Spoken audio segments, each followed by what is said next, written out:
சரியா தெய்வங்களுக்கு கூட நடந்தத புராணத்துல கூட கதை கிடையாது. அப்படிப்பட்ட ஒரு தெய்வம் யார் அப்படின்னா விநாயகர். ஏன்னா நம்முடைய மதத்தை எடுத்துக்கிட்டீங்க, நம்முடைய ஆன்மீக வழிபாடு முறை அப்படின்னு எடுத்துக்கிட்டீங்கன்னா ஒன்றை தழுவிய ஒன்று செல்லும். இன்னைக்கு பார்த்தோம் அப்படின்னா சிவனுடைய ஆலயத்துக்கு போகும்போது என்ன கொடுப்பாங்க? திருநீர் கொடுக்குறாங்க. ஏன் திருநீர் கொடுக்கணும்?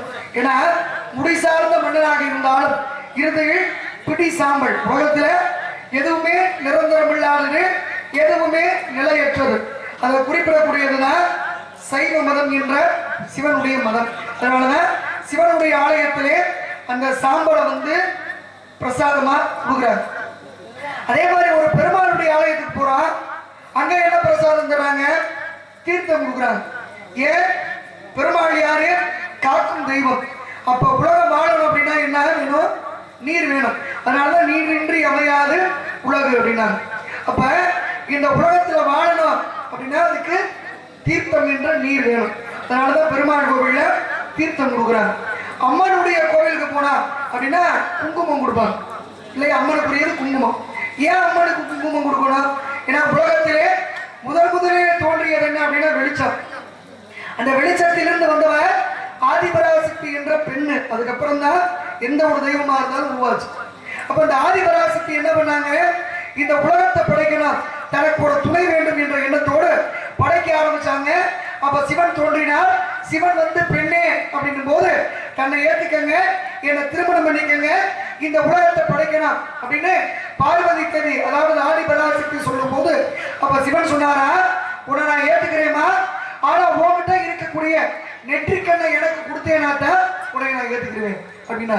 அப்ப பார்த்தாங்க ஆதிபராசக்தி தன்னிடத்துல இருந்த நெற்றிக்கண்ணை பிடுங்கி எடுத்து கொடுத்தாங்க. அப்படி பிடுங்கி எடுத்த இடத்துல ரத்தம் அடிஞ்சிச்சா, அந்த ரத்தத்தை நிப்பாட்டுறதுக்காக வச்சதா பெண்களுக்கு பொட்டு என்ற குங்குமம். அதனாலதான் பெண்கள் பொட்டு வைக்கிறதுக்கு காரணம். அதனாலதான் நம்ம நாட்டுல என்ன பண்றோம்? நம்ம மதத்துல குங்குமம் வைக்கிறோம். பெண்களுக்கு குங்குமம் வைக்கிறது காரணம். அப்ப அதற்குரிய தெய்வம் யார் அப்படின்னா அது அம்பாள். அதனாலதான் அம்மனுக்கு குங்குமம் வைக்கிறோம். இப்போ நம்ம கோவில் எடுத்துக்கல, வாழை மரம் கட்டுறோம், இந்த ஒரு காது ஊத்து வைக்கிறான், வாழை மரம் கட்டுறான், கல்யாணம் வைக்கிறான், வாழை மரம் கட்டுறான். ஏன் வாழை மரம் கட்டணும்? அதுலயும் பாத்தீங்கன்னா எப்படி வாழை கட்டணும்?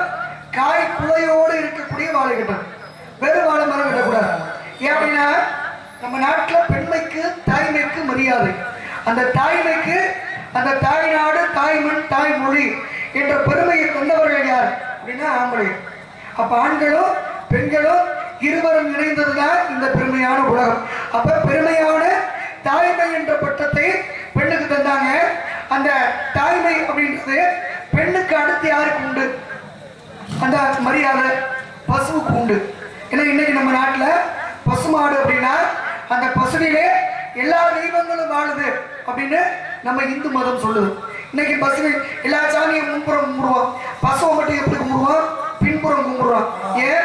மகாலட்சுமி பசுவினுடைய பின்புறம் குடிகொண்டிருப்பதாலே பசுவை பின்புறம் கும்பிடுறோம். அப்ப பசுவுக்கு மரியாதை. அடுத்து எதுக்கு மரியாதை? வாழை மரத்துக்கு தான் மரியாதை. இன்னைக்கு நம்ம வீட்டுல வாழை ஈண்டுச்சு, வாழை காய் போட்டு ஈண்டுது அப்படின்னா என்ன பண்ணுவாங்க? ஒரு மஞ்சள் துணியை கட்டி பொங்கல் வச்சு அதுக்கு சாங்கியம் செய்யறது அப்படின்றது விவசாய குடும்பத்தினுடைய முறை.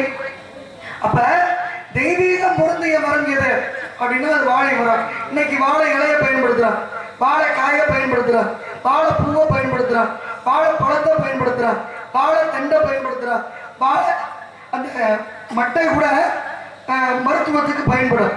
அதே மாதிரி வாழை கிழங்கு, ஏன் வாழை நாறு கூட பயன்படும் பூக்கட்டை. அப்ப அதுல பழுதில்லாத ஒரு மரம் எது அப்படின்னா அது வாழை மரம். அப்ப தெய்வீகம் பொருந்திய பழுதில்லாத வாழை மரத்தை ஒரு காது குத்துல கட்டும் போது அந்த காது குத்து வாழையடி வாழையாக வளரும். ஒரு கல்யாணத்துல கட்டும் போது அந்த கல்யாணம் வாழையடி வாழையாக அடுத்து அந்த பரம்பரை பெருகும். அதே மாதிரி ஒரு திருவிழா நடத்தும் போது அந்த திருவிழா நம்மளோட முடியாம நம்முடைய அடுத்த பரம்பரைகள் அதை எடுத்து செல்லும் என்ற முறையிலே ஒவ்வொன்றும் ஒவ்வொரு வகையிலும் செய்யப்படும். இப்ப பாருங்க, நம்ம அம்மனுக்குள்ள என்ன இலை வச்சிருக்கான்? உள்ளுக்குள்ள வேப்ப இலை இருக்கு. ஆமா, ஏன் வேப்ப இலை? வேற இலைகள் இல்லையா? அது ஏன் அம்மனுக்குரியது வேப்பிலை சொல்றாங்க. அம்மனுக்கு ஏற்பது வந்து வேப்பிலைன்னு சொல்றாங்க. இன்னைக்கு ஆடி மாசம் கூழ் காய்ச்சினா கூட அந்த வேப்பிலையை தான் பயன்படுத்துவாங்க. ஆமா, வீட்டுல ஒரு அம்மா போட்டுச்சுன்னா வேப்பிலை தான் பயன்படுத்துறாங்க. ஊர்ல திருவிழான்னு கட்டி காப்பன் கட்டிட்டா அந்த வேப்பிலையை தான் அப்படி முடிச்சா ஒரு தோரணம் மாதிரி கட்டி தங்க போறேன். அப்ப வேப்பிலைக்கு ஏன் இப்படி ஒரு தன்மை, ஒரு சக்தி? இது யார் கொடுத்தது? ஏன் வேப்பிலை இவ்வளவு கசக்குது? அதுக்கு என்ன காரணம் அப்படின்னா, அதாவது சிவனுக்கும் பார்வதிக்கும் ஒரு சின்ன பிரச்சனை. என்ன பிரச்சனைனா, சிவனை கும்பிடுறவரு பிரிங்கின்னு ஒரு முனிவர், இவர் பார்வதியை கும்பிடலாம். ஆனா சிவன் என்ன பண்ணாரு, பிரிங்கி முனிவருக்கு ஆசீர்வாதம் கொடுத்து அனுப்பி விட்டார். அப்ப பார்வதிக்கு கோபம், என்ன மதிக்கலாமே, மனைவியை மதிக்காதவங்களை தட்டி கேட்கறது யாரோட கடமை? புருஷனோட கடமை தானே. அப்ப நீங்க கேட்கல. ஏன்னா ஒரு பெண்ணினுடைய மரியாதை, ஒரு மனைவியினுடைய மரியாதை யார் இடத்துல இருக்கு? அவளுடைய கணவனிடத்துல இருக்கு. அப்ப எனக்கு மரியாதை கொடுக்காதவருக்கு நீங்க மரியாதை கொடுத்தீங்கல்ல, அப்ப இனிமேல் உங்க கூட நான் இருக்க மாட்டேன் அப்படின்னு நம்ம கையில இருந்து பூலோகத்துக்கு வந்துடுறாங்க. அப்ப தெய்வ உலகத்துல ஆடி அப்படின்னு ஒரு பெண்ணு, இந்த ஆடின்றவ யாரு? சிவன் மேல ரொம்ப பாசமானவன். இவன் என்ன பண்ண, கைலைக்கு பாம்பியினுடைய வடிவத்துல கைலைக்கு போயிடுறான். போனா பார்வதியின் உருவத்துல மாறி இருக்கா. சிவன் பார்த்தாரு, பார்த்த முருகனா இவ பார்வதி தானா அப்படின்னு மனசுல நினைச்சிட்டார். நினைச்ச மருகனா யாருன்னு தெரிஞ்சு போச்சு. இருந்தாலும் கோபம், என் மனைவி வடிவத்தில் வந்து இந்த கைலையிலே என் பக்கத்துல உட்கார வர உனக்கு எவ்வளவு தைரியம் அப்படின்னு சொல்லி சூலாயுதத்தை எடுத்து அந்த ஆடின்ற பெண்ணை குத்த போறார். அப்ப அந்த பெண்ணு மன்னிப்பு கேட்க, சாமி உங்க மேல இருக்க பாசத்துல நான் உங்களை பார்க்கணும் அப்படின்றதுக்காக வந்துட்டேன், அது தப்புதான் அப்படிங்கும் போது, பூவுலகிலே நீ கசப்பு தரும் மரமாக பிறப்பாய் அப்படின்னு சாபத்தை கொடுக்குறார். யாருக்கு? ஆடின்ற பெண்ணுக்கு சிவன் பூலோகத்துல கசப்பு தரும் மரமா பிறப்பார் அப்படின்னு சாபத்தை கொடுத்துட்டார். அப்ப எல்லா தேவர்களும் வந்தாங்க, சாமி அந்த பெண்ணை உங்களை நினைச்சு எத்தனையோ தவமும் யோகமும் பண்ணியிருக்கா, அப்படிப்பட்ட பெண்ணு உங்க மேல இருக்க பாசத்தால அப்படி வந்துட்டா, அவளுக்கு மாற்று சாபம் கொடுங்க அப்படின்னும் போது, நீ கசப்பு தரும் மரமாக பிறந்தாலும் என் மனைவிக்கு உரிய மரமாக இருப்பாய். அவர் மனைவி யாரு? பார்வதி. பார்வதி தான் மாரியம்மா, காளியம்மா, முத்தாளம்மை, முத்துமாரியம்மை, பகவதி அம்மை, எல்லாமே பார்வதி தானே. அப்ப அவர் சொன்ன வார்த்தை என்ன? என்னுடைய மனைவிக்கு உகந்த மரமாக நீ இருப்பாய், அது மட்டும் கிடையாது மக்களுக்கு பயன் தரும் மரமாக இருப்பாய் அப்படின்னார். அதனாலதான் இன்னைக்கு வேப்பலை அதிகப்படுத்துங்க. வேப்பையில பயன்படும். வேப்பங்காய், வேப்பம் கொட்டை, வேப்பம் பட்டை, ஏன் வேப்ப வேறு கூட மருத்துவத்துக்கு பயன்படும். அப்ப இப்படி ஒரு சாபத்தை கொடுத்தவர் யாரு? சிவபெருமான். அந்த சாபத்தை மாத்தினவரும் சிவபெருமான். அதனாலதான் அந்த ஆடி என்ற பெண்ணினுடைய பேர்ல இன்னும் 12 மாதங்களிலே ஆடி மாசம் அப்படின்னு ஒரு மாசம் வருது இல்லையா, அதுதானே அம்மனுக்குரிய மாதம். அந்த மாதத்துல தானே கூழ் காய்ச்சி ஊத்துறாங்க. அப்ப அந்த ஆடி என்ற பெண் வேப்பிலையாக மாறினாள். அதனாலதான் இன்னைக்கும் அம்மனுக்கு வேப்பிலை உகந்த இலையாக சிவபெருமான் கொடுத்த வார்த்தையின் காரணமாக இன்றைக்கு நிலைக்கிறது. அப்ப ஒவ்வொன்றுமே எனக்கே தெரியாது. வேப்பிலைக்கு மிகவும் அந்த விபரத்தை சொன்னேன். இங்க வந்திருக்க மாதிரி சிவரஞ்சன் அவர்களுக்கு நம்ம ஜோன கேட்டுருக்காங்க. அதாவது வரலாம், பாடலாம், பேசலாம், பேரலாம். ஆனால் ஒவ்வொரு விளக்கம் சொல்லணும்னா அது வந்து யாராலும் முடியாது, அது உங்களால் தான் முடியும். ஆனால் ஒவ்வொரு நாளைக்கும் ஒரு விஷயத்த சொல்றீங்க, அது மக்களிடத்துல போய் சேருது. ரொம்ப நன்றி. எனக்கு ஒரு சில பேர் ஃபோன் பண்ணி கேட்டாங்க, இந்த அக்கா வந்தாங்கன்னா ஒவ்வொரு விஷயத்துக்கும் ஒவ்வொரு கருத்து சொல்கிறாங்க எப்படி அப்படின்னு. அதுதான் அவங்களுடைய அனுபவம். ஏன்னா நம்ம வந்து நாடகத்துக்கு வர்றோம், நல்லா உங்கள் புண்ணியத்தில், அதுவும் குறிப்பாக நானும் அருண் மாமா அவர்களும் எங்கே போனாலும் இங்கே இல்லை, எந்த ஊருக்கு போனாலும் சொல்லுவோம், நர்த்தம் பகுதி தான் கலைஞர்களை வாழ வைக்கும் பகுதின்னு அப்புறம் சொல்லுவார். நானும் உண்மைதான் எல்லா மேடையிலையும் சொல்லுவேன். அது மாதிரி வரக்கூடிய அனைத்து கலைஞர்களுக்கும் ஆதரவு கொடுத்து அந்த கலைஞர்களை வாழ வைத்து வளர வைக்கிறேன்.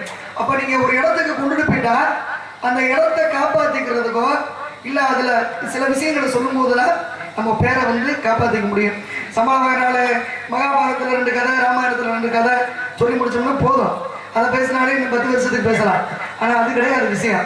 ஏதாவது நடைமுறை நிறைய விஷயங்கள் இருக்கு. நம்மளை காட்டிலையும் பெரியவங்க, படிச்சவங்க, விவரமானவங்க எல்லாம் நீங்க உட்கார்ந்து எங்களை பாக்குறீங்க அப்படின் போது ஏதோ சில தேடல்கள் மூலமா எங்களுக்கு தெரிஞ்ச விஷயங்களை சொல்லணும் அப்படின்றது ஒரு விருப்பம். அவ்வளவு. நன்றி, வணக்கம். மீண்டும் தொடரும். நவராத்திரி சுபராத்திரி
ஏன்னா அம்மன் அப்படின்னா நம்ம திண்டுக்கல்ல கூட கோட்டை மாரியம்மன் அப்படின்னு சொல்றோம்.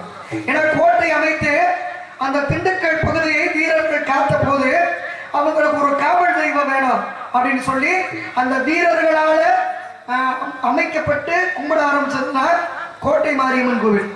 அந்த கோட்டை மாரியம்மன் கோவில் எடுத்துக்கிட்டீங்கன்னா இன்னைக்கு ராம அவதாரம், கிருஷ்ண அவதாரம் அப்படின்னு அவதாரங்கள் கோட்டை மாரியம்மன் மாசி திருவிழாவப்ப எடுக்கக்கூடிய ஒரே இடம் எங்க அப்படின்னா அது அங்க மட்டும்தான்.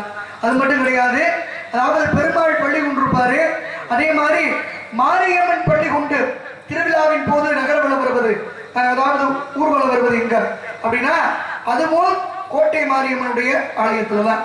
திண்டுக்கல் அப்படின்னா இந்த மலை என்பது திண்டு மாதிரி ஒரு கல்வுள்ள வடிவத்தோடு இந்த நகரத்தில் அமைந்திருக்கும் இடம். அதனாலதான் அந்த இடத்துக்கு திண்டுக்கல் அப்படின்னு சொல்லி பெயர். இன்னைக்கு கூட எடுத்துக்கல நம்ம பக்கத்தை இந்த பகுதி எடுத்துக்கிட்டீங்க அப்படின்னா இதுக்கு முன்னாடி இதுக்கு பேரு இரசை அப்படின்னு பேரு. அப்ப இந்த இரசை அப்படின்ற பெயரோடு இருந்த இடம் இதை தொந்தி சருகு லிங்கம் நாயக்கர் அப்படின்னு ஒரு மன்னர் ஆண்டார். அந்த தொந்தி சருகு லிங்கம் நாயக்கர் இந்த பகுதியை ஆளும் போது என்ன ஆகுது அப்படின்னா அவருக்கு ஒரு அரண்மனை கட்டி வாழ்ந்தார். அவர் வாழ்ந்த இடத்துக்கு தினந்தோறும் என்ன பண்ணுவாங்கன்னா பால் கொண்டு வருவாங்க அரண்மனைக்கு. அப்படி பால் கொண்டு வரும்போது குறிப்பிட்ட ஒரே ஒரு இடத்துல மட்டும் அந்த பால் தட்டி தட்டி விழுந்து கொட்டி போகும். என்னடா அப்படின்னு ஒன்றும் புரியல. அப்போ மன்னருக்கு தகவல் போகுது, ஏன் அந்த இடத்துல மட்டும் பால் கொட்டுது, இல்ல பால் கொட்டுதான் இல்ல கொண்டு வரவே திருடிடுறாங்க அப்படின்னு பாப்போம் அப்படின்னு சொல்லி ஒரு முறை மறைஞ்சிருந்து பார்க்கிறார். பார்க்கும்போது அவர் சொன்ன மாதிரியே அந்த இடத்துக்கு வரும்போது கொட்டி விட்டு பால் உள்ள போயிரு. அப்ப ஏன் பூமிக்கடியில் அப்படி போகுது அப்படின்னு சொல்லி ஆட்களை வச்சு அந்த இடத்தை தோண்டலாம் அப்படின்னு தோண்டி பார்க்கிறார். அப்படி தோண்டும் போது அப்படி ஓங்கி அந்த கடப்பாறை குத்தும் போது என்ன ஆகுது அப்படின்னா ரத்தம் அப்படி பீரிட்டு மேல அடிச்சுட்டான். அப்படி ரத்தம் பீரிட்டு மேல அடிக்கும் போது பதட்டத்துல ரத்தம் அப்படின்னு சொல்றதுக்கு பதிலா நத்தம் அப்படின்ட்டாங்க. அதனாலதான் இரசை அப்படின்ற பகுதிக்கு நத்தம் என்ற பெயர் மருவியது. அது மட்டும் இல்ல உள்ள இருந்து எடுக்கும்போது உள்ள இருந்து ஒரு அம்மனுடைய சிலை எடுத்தாங்களா. அந்த அம்மன் சிலை எடுக்கும் போது முத்து முத்தாக மாறி என்ற மழை பெய்ததா. அப்ப முத்து முத்தாக மாறி என்ற மழை பெய்ததுனால அந்த இடத்திற்கு நத்தம் முத்துமாரியம்மன் ஆலயம் அப்படின்னு சொல்லி பெயர் வந்தது. இன்னைக்கு அதனாலதான் நம்ம நத்தம் முத்துமாரியம்மனுடைய ஆலயத்திற்குன்னு அவ்வளவு ஒரு சிறப்பும் மகிமையும் உண்டு. அப்படின்னா அதற்கு இப்படி ஒரு காரணம் உண்டு. இது ஒரு பகுதியில் இருந்தாலும் எங்க அப்பா காவலுக்கு வச்சிருக்காரு, காடுக்கு போனோம். ஆனா என்னுடைய தோழிகளை காணவில்லை. வருவார்கள் தோழிகள். ஆமா, நல்ல பிள்ளைகள். ஆமா, நல்ல வார்த்தைகளை தவிர எந்த பேசாது அப்படி பிள்ளைங்க. அதனால காவலுக்கு போனா, காவலுக்கு போகிறதுக்கு முன்னாடி இன்னொரு சின்ன ஒரு தகவல். இந்த அண்ணன் பார்த்தோம்னா மஞ்சள் நிறத்துல துண்டு போட்டுருக்காரு. அங்க நம்ம அண்ணன் பார்த்தோம்னா காவி நிறத்துல ஆடை கட்டிருக்கோம். இதுக்காக எதுக்கு? நம்ம கோவிலில் ஒரு திருவிழா வச்சு ஒரு காப்பு கட்டுறோம், சாமி கும்பிட ஆரம்பிக்கிறோம்னா இந்த மஞ்சள் நிறத்திலேயே ஒரு காவி நிறத்திலேயே ஒரு பச்சை நிறத்துல இந்த மாதிரிலாம் ஆடை கொடுத்துறது வழக்கம். ஆனா சபரிமலை போறாங்கல்ல, சபரிமலை போறவங்க மட்டும் கருப்பு நிறத்துலயும் நீல நிறத்துலயும் வேட்டி கட்டி போறாங்கல்ல. பெண்கள் வயதானவங்க கருப்பு நிறத்தில் சேலை அணிந்து போறாங்க. ஏன்? ஏன்னா கருப்புன்றது பொதுவா நம்ம ஊர்ல ஒரு எதிர்மறையான எண்ணத்தை குறிப்பது. ஆமா, ஒரு நல்ல விஷயத்தை கூட எப்ப கருப்பு நிறத்துல இன்னைக்கு சேலை கொடுத்தாதே, வேற நிறத்துல கொடுத்துங்க அப்படின்னு சொல்லுவோம். அப்ப ஏன்? அதுக்கு காரணம் என்ன அப்படின்னீங்கன்னா, சனீஸ்வரர்கிட்ட ஐயப்பன் சொன்னாரா, என் பக்தர்களை நீங்க தொல்லை பண்ணக்கூடாது, பிடிக்க கூடாதுங்க. அப்ப சனீஸ்வரன் சொன்னாரு, எங்க அப்பா சூரியன், ஆனா என்னைய படைச்சு எனக்கு இந்த வேலையை கொடுத்தவர் சிவபெருமான். அவரை ஒரு நேரத்துல நான் பிடிக்கிற நேரம் வந்துச்சு. நான் பிடிக்கிற நேரம் வந்தோன்னு அவர் என்ன பண்ணாரு, எனக்கு பயந்து போய் நாரை அப்படின்ற பறவையா மாறி ஒரு குளக்கரையில இல்லை. நான் விட்டான உடனே என்ன பண்ணேன், கழுறு அப்படின்ற மீனா மாறி அதே குளக்கரைக்கு போனேன். சிவனுக்கு பசி ஏற்படுத்தினேன். பசி ஏற்பட்ட நாரையா இருந்த சிவன் கெழுதா இருந்த எண்ணெய யாருன்னு தெரியாம எடுத்து சாப்பிட்டான்னு வாய்க்குள்ள விட்டு, வாய்க்குள்ள போன நானு உள்ளேயும் போல வெளியிலையும் துப்ப முடியல என்னைய. அந்த சனீஸ்வரர் பிடிக்கிற நேரம் என் நேரம் வரைக்கும் சிவபெருமானையே பாடாப்படுத்தி தான் விட்டேன். அதனாலதான் இன்னைக்கு நம்ம நாட்டுல சனியை பிடிச்ச நார கெழுத பிடிச்ச முழுகுச்சான். அதனாலதான் அந்த பழமொழி வந்துச்சு. அப்படின்னு ஆளாடப்பட்ட சிவனையே நான் பாடாப்படுத்தின பிடிச்சு, அப்புறம் நீங்க போய் உங்க பக்தர்களை பிடிக்க கூடாதுன்னா தப்புவனா அப்படின்னு சொல்றாரு சனீஸ்வரன். அப்பதான் ஐயப்பன் சொன்னாரா, ஐயா சனீஸ்வரரே, நீங்க பிடிச்சீங்கன்னா ஒருத்தர் எவ்வளவு கஷ்டப்படுவியா, பெரிய கோடீஸ்வரன் கூட கோமநாட்டியா போயிருங்க. ஒன்னும் ரொம்ப வறுமையை வரலாம், இல்ல ஒரு உடுத்த நல்ல உடை இருக்காது, படிக்க நல்ல பாய் இருக்காது, மனைவி மக்களோட நிம்மதியான ஒரு முகத்தை பார்த்து கூட பேச முடியாது. இத பூரா விரதம் என்ற முறையிலே நல்லா யோசிச்சு பாருங்க, ஐயப்ப பக்தர்கள் கடைபிடிப்பாங்க. ஏன்னா மனைவி மக்களை கூட சில நாட்கள் முகத்தை பார்த்து பேச முடியாது. எவ்வளவு பெரிய கோடீஸ்வரனா இருக்கா, கட்டாந்தரையில தான் படுக்கணும், செருப்பு போட்டு நடக்க முடியாது, சீயக்காய் போட்டு குளிக்க முடியாது, தலையில எண்ணெய் தேய்க்க முடியாது. ஆனா இருக்க விரதத்திலேயே ஐயப்பனுடைய விரதம் தான் கடுமையான விரதம் அப்படின்னு சொல்லப்படுது. அப்ப அப்படிப்பட்ட கடுமையான விரதம் இருந்து என்னுடைய பக்தர்கள் உங்களுக்கு உகந்த நிறமான கருப்பு நிறத்திலையும் நீல நிறத்திலையும் ஆடை உடுத்தி வருவாங்க, அவங்கள நீங்க தொல்லை பண்ணக்கூடாது அப்படின்னு ஐயப்ப சுவாமி சனீஸ்வரத்தை கேட்டுக்கிட்டாரா. அதனாலதான் இன்னைக்கும் சனீஸ்வரருக்கு உகந்த நிறமான கருப்பு நிறமும் நீல நிறமும் உள்ள ஆடை உடுத்தி சபரிமலைக்கு போறாங்க. அப்ப யார் கொடுத்த வாக்கு? சனீஸ்வரருக்கு ஐயப்பன் கொடுத்த வாக்கு. அதனாலதான் கருப்பு நிறத்துல ஆடை உடுத்துறாங்க. அதுக்கு ஒரு காரணம் ஒன்றும் இல்லை. இன்னைக்கு எடுத்துக்கிட்டீங்கன்னா சபரிமலையில இப்ப இருக்கிற ஐயப்பனுடைய சிலை, இந்த சிலையை யாரு செஞ்சு கொடுத்தாங்கன்னு தெரியுமா உங்களுக்கு? கிட்ட ஒரு 50 ஒரு 70 வருடங்களுக்கு இந்த இடைப்பட்ட காலத்துல சபரிமலையில ஒரு பெரிய தீ விபத்து ஏற்பட்டுச்சா. அந்த தீ விபத்துல என்ன ஆகுது அப்படின்னா, ஐயப்பனுடைய சிலை அந்த நெருப்புக்குள்ள மாட்டிக்கிறது, மாட்டி சேதம் அடைஞ்சிருக்கு. அப்படி சேதம் அடைஞ்சோட அந்த கேரளாவில் இருக்க இத்தனையோ கோடீஸ்வரர்கள் திருவோலை சீட்டு அப்படின்னு சொல்லுவாங்க. சாமிகிட்ட எழுதி போடுவோம்ல, நம்ம ஊர்ல மஞ்சள் பூ வேணும், சிவப்பு பூ வேணும் அப்படின்னு போடுறோம்ல, அது மாதிரி அவங்க அந்த சிலையை செய்து கொடுக்க விருப்பப்படுறவங்க அவங்க பேரை எழுதி சபரிமலையில போட்டாங்க. அதுல நம்ம தமிழ்நாட்டுக்காரர் ஒருத்தர் ஒரு பேர் போட்டார். யாரு? பிடிஆர் பழனிவேல்ராஜன் அவர்கள். ஏன்னா நான் சொல்லும் போது அங்க அண்ணன் சொல்லிட்டாரு, அவர் தான் செஞ்சு கொடுத்தாரு அப்படின்னு. ஆமா, ஏன்னா இப்ப பெரியவங்களுக்கு தெரியுதுல்ல, தெரியாதவங்களுக்கு தெரியணும்ல, அதுக்காக தான் சொல்றாரு. அப்ப அந்த பிடிஆர் பழனிவேல்ராஜன் அவர்கள் என்ன பண்ணாங்க அப்படின்னா அவங்களோட பேரையும் கொடுத்தாங்க. அப்படி கொடுக்கும் போது அந்த கேரளாக்காரங்களும் இல்ல வேற யாரு பேருமே விடுங்க, நம்ம தமிழ்நாட்டுக்காரு பிடிஆர் அவர்களுடைய பேர் தான் ஐயப்பன் கொடுத்த பேரு. அதனால 2 சிலை செஞ்சாங்க. அந்த 2 சிலையில ஒரு சிலை என்ன பண்ணாங்களோ, இதுல இன்னொரு நாடக கலைஞர்களுக்கு ஒரு பெருமை உண்டு. மதுரையில அந்த காலத்துல நவாப் ராஜமாணிக்கம் பிள்ளை அப்படின்னு ஒரு பெரிய பணக்காரரு ஒரு நாடக கம்பெனி வச்சிருந்தார்.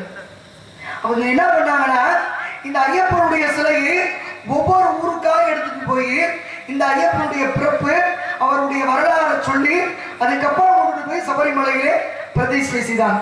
அந்த 2 சிலையில ஒன்னு சபரிமலையில இருக்கு, இன்னொரு சிலை நம்ம மதுரையில மேலமாசி வீதி ஐயப்பன் கோவில் அப்படின்னு ஒரு பிரபலமான ஒரு ஆலயம் மதுரையில உண்டு.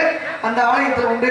அப்படி நிறைய சிறப்பு. மொத்தத்துல சபரிமலையில இருக்கக்கூடிய ஐயப்பனுடைய சிலையை செய்யும் பாக்கியம் யாருக்கு கிடைச்சிச்சுன்னா அது நம்ம தமிழ்நாட்டுக்காரங்களுக்கு கிடைச்சிச்சு அப்படின்றது மேலும் ஒரு சிறப்பு இந்த பெருமை. நன்றி. அதனால அப்படிப்பட்ட ஐயப்பனை பற்றி ஒரு பாடல். பிள்ளாடி வீரணி வீரமணி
இல்ல இது இந்த இப்ப வண்டி வேகமா பேசுவாங்க.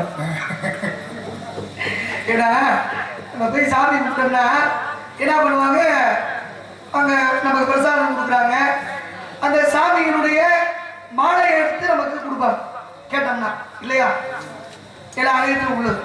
ஆனா நம்ம பகுதியில நமக்கு எல்லாருக்கும் தெரிஞ்ச ஒரு கோயில்ல இன்னைக்கு சாமி கும்பிட்டா சாமி கிட்ட இருந்து மாலை எடுத்து தர மாட்டாங்க. அப்படி ஒரு கோயில் இருக்கு. ஏன் அந்த சாமி கிட்ட இருக்க மாலை எடுத்து தர மாட்டாங்க அப்படின்னு நமக்கு ஒரு காரணமும் இருக்கு. எங்க அப்படின்னீங்கன்னா நம்ம மதுரையில கள்ளழகர் கோவில் உள்ள போறாங்கல்ல, சுந்தரராஜ பெருமாள். சுந்தரராஜ பெருமாளை கும்பிடுறான். சாமியை கும்பிட்டு பாத்தீங்கன்னா அந்த பெருமாள்கிட்ட இருந்து யாரும் மாலை தர மாட்டாங்க. அப்படியே வந்தீங்கன்னா 18ஆம் படி கருப்பு அப்படின்னு சொல்லி இருப்பாரு. அந்த கதவுல தான் அந்த மாலை கூட இருக்கும். ஏன் அப்படின்னா அந்த 18ஆம் படி கருப்பு கேட்டதும் மொத்தம் 2 வரம். அந்த 2 வரத்தின்படி இன்னைக்கு ஒரு 7 மணிக்கு மேல அழகர் கோயில போய் பாருங்க. ஏன்னா நான் மாலை நேரத்தில் போனதுனால அந்த காட்சியை பார்த்தேன். காலையில திருப்பி கொடுக்குறாங்களா என்னன்னு பார்க்க முடியல. இந்த மாலை நேரத்துல 7 மணிக்கு மேல பார்த்தா கூட உடைய மாலை உள்ள இருந்து வரும். என்ன கூட உடைய மாலை வருது அப்படின்னு பார்த்தா அத்தனை மாலை கொண்டு வந்து அந்த 18ஆம் படி கருப்பு அந்த கதவு இருக்கு இல்லையா, அந்த கதவுக்கு தான் போடுவாங்க. அங்க இருந்து வேணா நம்ம வாங்கிக்கலாம். ஏன் அப்படின்னா கேரளாவில் இருந்து 18 நம்பூதிரிகள் நம்ம கள்ளழகர் கோவில் இருக்கக்கூடிய அந்த அழகருடைய சிலையை திருடணும் அப்படின்னு சொல்லி வந்தாங்க. ஏன்னா உலகத்திலே 2 இடத்துல அபரஞ்சி என்ற அரிதான தங்கத்திலான பெருமாள் சிலை இருக்கு. ஒண்ணு நம்ம தமிழ்நாட்டில் அழகர் கோவில்ல, இன்னொரு இடம் கேரளா திருவனந்தபுரத்துல.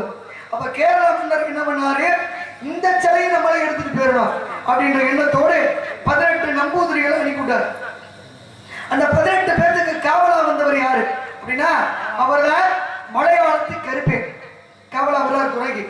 அந்த 18 பேர் என்ன பண்ணாங்க, மறைஞ்சிருந்து கண்ணில மந்திர மை பூசி கோவிலுக்குள்ள மறைஞ்சுக்கிறாங்க. மறைஞ்சிருந்து மந்திரத்தை சொல்லி அழகரோட சக்தியை பூரா இறக்குறாங்க. அப்படி இறக்கணும்னு அழகர் போய் கனவுல சொல்லிட்டார். யார் கனவுல? அர்ச்சகர்கள் கனவுல. இந்த மாதிரி 18 பேர் உள்ள கண்ணில மை தடவி மந்திர உருவமாக இருக்காங்க. 18 பேர் என் சக்தியை பூரா இறக்குறியா, என்னைய களவாண்டுட்டு போகணும்னு திட்டம் போட்டிருக்காங்க.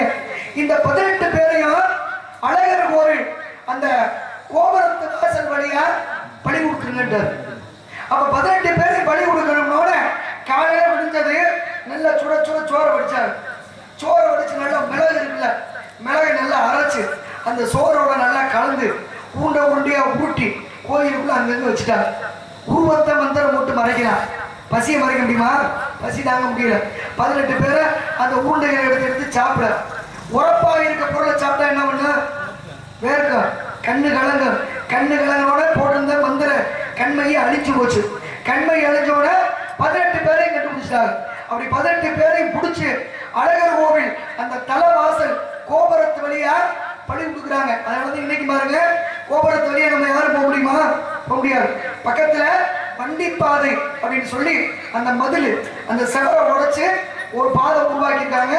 அந்த வழியா தான் சாமியும் போகும், நம்மளும் போக முடியும். அப்ப அந்த 18 பேரையும் பழி கொடுத்த பிறகு துணைக்கு வந்தாருல கருப்பேன், அவர் அப்படியே நிக்கிறார். அவரை போய் கேட்டாங்க, நீங்க எங்க நிக்கிறீங்க, நீங்களும் போங்க. ஏன்னா அவர் என்ன பண்றது, காப்பீடு தீபத்தை போகணும் போது அவர் சொல்றாரு, இனிமேலு நான் இந்த அழகரை விட்டு போக மாட்டேன். இவரை அழகுல மயங்கிட்டேன், இவருடைய சக்தியில நான் மயங்கிட்டேன். அதனால இனிமேல் இவருக்கு காவலா இங்கேயே இருந்து இந்த மதுரை மக்களையும் இங்க சுத்தி இருக்கக்கூடிய மக்களையும் என்னைய மனதால யாரு நினைச்சாலும் அவங்களுக்கு துணையா வந்துட்டு இந்த 18 பேரையும் பழி கொடுத்து கிடத்த ஒரு கதவை போட்டு மூடுங்க. அந்த கதவுல நான் குடிகொண்டு இந்த துர்சக்திகளை வெளியில வரவிடாம பாதுகாக்கிறேன் காவலா இருந்து அப்படின்னு சொன்னதுனாலதான் 18 பேரை பழி கொடுத்து அந்த கதவுளே அருவுருவமாக அமர்ந்திருப்பதால அவருக்கு பேரு 18ஆம் படி கருப்பு அப்படின்னு சொல்லி பேரு. இன்னைக்கு பாருங்க, அவர் கேட்டது 2 வரம். ஒண்ணு, அழகருக்கு போடுற மாலை எனக்கு சொந்தம், அழகருக்கு வைக்கக்கூடிய நெய்வேத்தியம் எனக்கு சொந்தம் அப்படின்னு அவர் கேட்டுக்கொண்டது விதமாக இன்னைக்கும் அழகருக்கு போடுற மாலை 18ஆம் படி கருப்புக்கு தான் சொந்தம். அவருக்கு வைக்கிற பிரசாதத்தையும் இங்க வச்சு இங்க இருந்துதான் வரக்கூடிய பக்தர்களுக்கு கொடுப்பாங்க. இன்னைக்கு ஆடி மாசம் நடக்கக்கூடிய திருவிழாவின் போது மட்டும்தான் அந்த கதவு திறக்கப்படும். திறக்கப்பட்டு உள்ளே செல்வது சக்கரத்தாழ்வார் என்று சொல்லக்கூடிய பெருமாளுடைய ஆயுதம் மட்டுமே சென்று வருகிறது. அப்ப ஒவ்வொன்றுக்கும் ஒரு விஷயம், ஒவ்வொன்றுக்கும் ஒரு காரணம் உண்டு. மேற்கொண்டு நாரதர் யாரு, அவருக்கு நாரதர் ரவி பிரசாத். ரவி பிரசாத் நான் பார்க்கல. இல்ல, நாங்க இப்ப ஊரில் ஒரே ஒரு நாள் தான் சந்திக்கிற வாய்ப்பு. ஆமா, அன்னைக்கு நல்ல சிறப்பா சண்டையோட முடிஞ்சு. அதனால வரட்ட பேசுவோம். நடந்தா எதுனா நடக்கட்டும். இப்ப இருக்குன்னா என்ன பயன்பா? அதனால நான் வரல. இல்ல நீங்க வரல, இல்ல அவரை சொல்றேன் நான். அதனால தோழிகளுடைய வரவிற்காக எதிர்பார்க்கிறேன். ராசாதி பொண்ணு நம்பி இந்த ரோசா பூ இருக்குதுங்க, ஒரு வார்த்தை சொல்லிட்டுங்க, அது முசுறது குறுக்கு.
அன்பளை பணிகளார்கள் நன்றி, பணிவான வணக்கம்.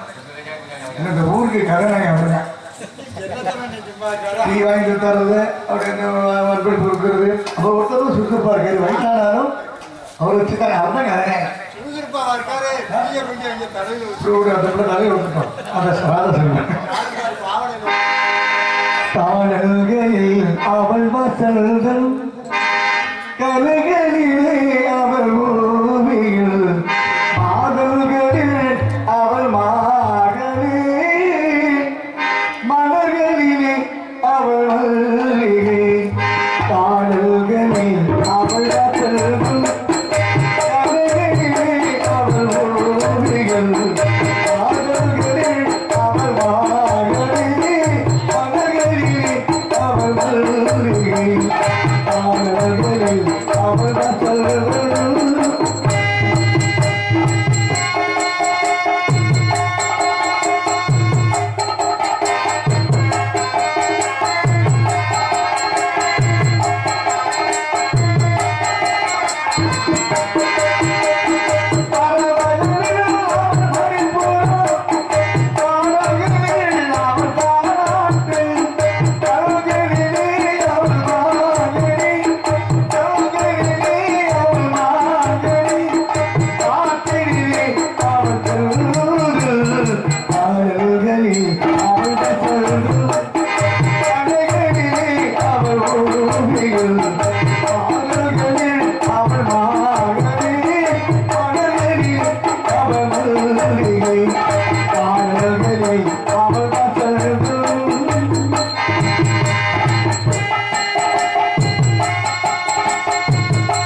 ஏய் தங்கி அருமை தங்கையே இங்க இங்க உட்கார்ந்து பூரா பூரா வெட்டி விட்டுட்டியே. அம்மா வந்திருப்பாங்க. அம்மா வந்த ஆசையில ஒண்ணு சொல்லியிருப்பாங்க. அம்மா யார நினைக்கிறாங்க? சாட்சாத் அந்த முருகப்பெருமான் நினைக்கிறாங்க. வள்ளியம்மையாருக்கு காலையில கல்யாணம், அதே மாதிரி எனக்கும் காலையில முதலிரவு. எத்தனாவது முதலிரவு?